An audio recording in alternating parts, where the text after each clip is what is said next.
नमस्कार, भारतीय न्यूज में स्वागत है। आइए नजर डालते हैं आज की प्रमुख खबरों पर। भारतीय गणतंत्र दिवस पर 26 जनवरी को शान से फहराया जाने वाला तिरंगा भागलपुर के नया बाजार स्थित खादी भंडार में तैयार किया जा रहा है। भागलपुर में तैयार हो रहा सिल्क कपड़े का बना तिरंगा झंडा पड़ोसी राज्य बंगाल, झारखंड के साथ साथ बिहार के कई जिलों में ऑर्डर पर भेजा जा रहा है। खादी भंडार में तिरंगा झंडा के साथ साथ टोपी, तिरंगा साड़ी, बंडी में जोर जोर से तैयारी किया जा रहा है। तो नहीं जाम 40 वो झंडा गया है तो वहाँ बेचने के, तो झारखंड भी जाता है, बिहार में भी मुख्य जगह मेरा इसी का झंडा फहराता है। जैसे पटना गांधी मैदान, डीएम के यहाँ जो है 48-72 का ही फहराया जाता है। इस बार पश्चिम बंगाल में भी यहाँ का ही झंडा लहरा जाएगा। हाँ, ऑर्डर दे दिया है, भेजे नहीं है तो सीधा बात जाएगा। तो वो कौन सा, सिल्क या खादी? वो खादी। बिजली माफी संघर्ष समिति के जिला अध्यक्ष लक्ष्मण कुमार झा ने कलेक्टर गेट पर दिया धरना। वह धरना को संबोधित करते हुए लक्ष्मण कुमार झा ने बताया कि बिजली विभाग लॉकडाउन अवधि की बिजली बिल माफ नहीं करती है। वह धरना को संबोधित करते हुए लक्ष्मण कुमार झा ने बताया कि बिजली विभाग लॉकडाउन अवधि की बिजली बिल माफ नहीं करती है। 3 महीने के अंदर तो हम लोग और भी इससे भी उग्र आंदोलन करेंगे और कोर्ट तक जाने की बात की है। धरना दे रहे हैं एक दिवस से। आज हम 6 सूत्री मांगों को लेकर बिजली सड़क शिक्षा संघर्ष समिति के बैनर तले धरना प्रदर्शन पर यह समाजनालय सुपौल के मुख्य द्वार के सामने बैठा हुआ हूँ। 1 दिवसीय धरना पर हमारी मांग है, जो बिजली विभाग जो आज अनाप शनाप बिजली बिल गरीबों के बीच में, सभी सम्मानित जनता मालिकों के बीच में, गरीबों के बीच में जो ये अनाप शनाप बिजली बिल भेजकर और ये जो तस्ली कर रही है और उसकी सुधार नहीं कर रही है, उचित बिल जमा नहीं ले रही है। और उसके बाद कई जगह ऐसा है जो विद्यालय के नाम से ज़मीन रहने के बावजूद भी विद्यालय की निर्माण नहीं हो पाती है, वहाँ के बच्चे को दूर पढ़ने के लिए जाना पड़ता है। और उसके बाद कई ऐसा जगह है जहाँ पर सड़क विहीन है। अभी जब वो हालात है तो बरसात के मौसम में जो हालात होती होगी, तो मेरा 6 सूत्री मांग है और मुख्य मांग बिजली को लेकर के है। और बिजली बिल अभिलंब जो है से लॉकडाउन की अवधि की माफ़ किया जाए और बिजली बिल की निष्पक्ष जांच करते हुए उचित बिल जमा लेने की काम करे बिजली विभाग। अन्यथा अगर 3 महीने के अंदर हमारी मांग पूरी नहीं होती है तो मैं पुनः समाहरणालय द्वार को इस सभी जनसैलाब के साथ मैं अनिश्चितकालीन जाम कर दूंगा। धूल फांकती गाड़ियों की यह तस्वीर भागलपुर के तिलकामांझी थाना के सामने की है, जहां पुलिस वालों के द्वारा जब्त किए गए गाड़ियों को सड़क के दोनों किनारे बेतरतीब तरीके से खड़ी कर दी गई है। थाने के सामने दोनों ओर गाड़ियों की लंबी कतार लगी हुई है, जिससे इस रास्ते आवाजाही करने वाले लोगों को काफी परेशानियों का सामना करना पड़ रहा है।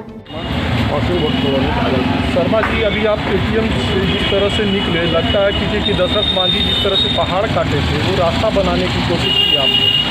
ये फिर क्या करें, यहाँ आगे में सामने में तिलकामांझी थाना है, उनके सामने जो है एटीएम SBI का है।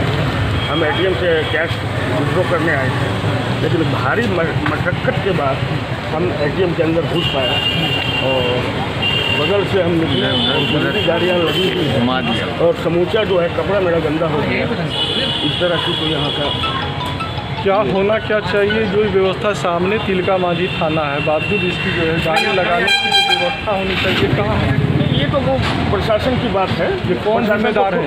यहाँ के प्रशासन जिम्मेदार होना चाहिए और इनके आला अधिकारी भी इस पर ध्यान देना चाहिए। भागलपुर के सिल्क कारोबार पूंजीपतियों के हत्थे चढ़ गया है। पूंजीपतियों के लिए सिल्क कारोबारी कठपुतली बन के रह गई है। सिल्क कारोबारियों ने बताया कि जिस कच्चे धागे की मांग होती है, पूंजीपति वर्ग के लोग जिस स्टॉक कर लेते हैं और महंगे दामों में बेचते हैं। भागलपुर की रीढ़ कहे जाने वाली रेशम को उसके लायक बाजार मिल पाना दुश्वार हो गया है। भागलपुर रेशम नगरी अब धीरे धीरे समाप्त होता जा रहा है, क्या कारण है? इसका मुख्य कारण है कि यहाँ बाजार नहीं है। ये भागलपुर रेशम उद्योग पूंजीपतियों के हाथ की कठपुतली बन के रह गई है। पूंजीपति अक्सर ऐसा करते हैं, जब जिस सूते की जिस कच्चे धागे की मांग होती है उसको स्टॉक कर लेते हैं। उसके बाद बाजार में सूते के अभाव होता है, लोग जो है बुनकर उसके मनमाने दाम पर सूत खरीदते हैं और जब डिमांड कपड़े तक पहुँचते फिर सूते का रेट गिर जाता है और बुनकर को वही गिरे हुए रेट के अनुसार कपड़ों की मजदूरी मिलती है, जिसके कारण छोटे बुनकरों की पूंजी धीरे धीरे समाप्त हो जाती है। भागलपुर के कचहरी चौक पर बच्ची रोती बिलखती डरी सहमी सी मिली। उसे पत्रकारों के द्वारा पहले नाश्ता कराया गया, फिर पूछताछ पर 10 वर्षीय लड़की ने अपना नाम निशु बताया है और कहा कि वह सबौर थाना क्षेत्र आमडार गांव के सब्बीर खान की बेटी है, जिसे उसके परिजनों के द्वारा तिलका मांझी थाना क्षेत्र के खान पट्टी के प्रवीण खान के यहाँ काम कराने के लिए रखवाया गया था और इसके एवज में उनके परिजनों को 500 रुपए प्रति माह दिया जाता है। नाबालिग बच्ची से काम कराने जाने को लेकर माता पिता और खान पट्टी के प्रवीण खान के खिलाफ मामला दर्ज कराए जाने की बात कही है। वहीं बच्ची ने अपनी माता और पिता के द्वारा मारपीट किए जाने के कारण घर जाने से इनकार करती दिखी। तिलका मांझी खान पट्टी हम जो रहते हैं, मेरा बाप वहाँ से रख के गया था। मेरा बाप फ़ोन करके बोल दी कि जहाँ भाग रही भागने दीजिए। हम भाग रहे नहीं थे, वो भगा के हाथ पकड़ के मुझको बाहर भगा दी। तुम जहाँ जा सकते हो, हमको नहीं मतलब उससे। हमको कितना दिन से काम कर रही थी? 1 महीना से काम कर रहे हैं उससे। काम कर रहे थे बाबू? तिलका मांझी से। किसके घर में? परवीन खाना। परवीन खाना उसके घर में। और उसके पिता का क्या नाम है? पिता का नाम है हम उसके नहीं जानते हैं। हम 1 ही महीना हुआ। नाम पूछिए इसके पिता का नाम। मेरे पिता का क्या नाम है? सब्बीर। कहाँ घर है? अमडाड़। खाना कौन सा हुआ? हमको सब वो सब नहीं मतलब है सर। तो पापा का नहीं जाओगे? नहीं, पापा के नहीं जाएंगे। काहे? वो लोग हमको बहुत मारता है। काहे? नहीं पता हमको सर। खूब मारता है, सबको घर में रखता है, सबको हमको बाहर ठेलती है सबको। नगर निगम प्रशासन के द्वारा भीषण ठंड से बचाव को लेकर जरूरतमंद लोगों को दिए जाने वाले कंबल मिलने की संभावना नहीं दिख रही है। नगर निगम प्रशासन की उदासीनता के कारण ठंड में गरीब जरूरतमंद लोगों को दिए जाने वाले कंबल की खरीद की प्रक्रिया भी अब तक शुरू नहीं हो सकी है। उससे आक्रोशित भागलपुर नगर निगम के उप महापौर राजेश वर्मा ने कहा कि अगर 15 फरवरी तक नगर निगम प्रशासन के द्वारा जरूरतमंद लोगों के बीच कंबल का वितरण नहीं किया गया तो गर्मी में इस वर्ष कंबल लोगों को नहीं देने पर रोक लगा दिया जाएगा। इसमें लोग खरीद की प्रक्रिया में आते हैं और उसके बाद जो है फरवरी में या मार्च में देने का काम किया जाता है।